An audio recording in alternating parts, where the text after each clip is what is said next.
Good afternoon, TedX. How you doing? Are you okay? Okay.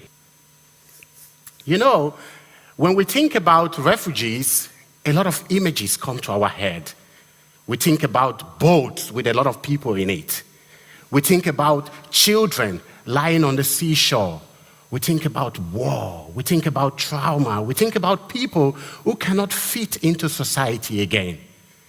But when we think about refugees, how often do we think about someone like Abraham, about someone like Jesus Christ, like Moses, like Mohammed, peace be upon his soul, like Albert Einstein? How often do we think about our former queen, Princess Beatrice of Orange? These people were all refugees as well. Imagine they all be in a boat. What are we going to do? Longing for a home, crying for grace, came I to this new country, Holland. When I came here, I knew nobody, and nobody knew me. In Africa, we do say, when people do not see you, when people do not want to talk to you, then you are not a stranger, but a dead person. That consciousness of death made me long for life.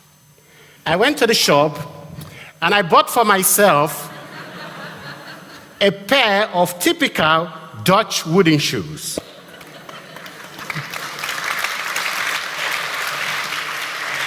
And for more than 3 years, I would walk through the streets of Holland. I would go to the market, to the job office, to the funeral service, to the schools, to the police. And all of a sudden, everybody started talking to me. They said, look, oh, that's our African once more on the wooden shoes. And they started telling me stories about Holland, about water, about their parents who also walked on wooden shoes. It's not about where you come from. It's not about where you were born. It's not about where you love to be. But it is that place that is good for you that is your home. Refugees want to be seen as people with talents, with potentials, people who can be meaningful to society, people who want to achieve something, people with ambition. So I discovered refugees want to be seen differently than the way they are often portrayed in the media. When I ask them, why are you doing nothing? They say to me, Bright, when I see people going to school, when I see people going to their jobs, it gets me mad because I think about the future that I've lost. And I understand that. Because sometimes as a refugee, you don't want to look to the future because it hurts. You don't want to look to the past because it hurts. And then I decided that we have to find a structural solution to this problem. Since this year, I've started what I call the Future Academy, the Toekomst Academy.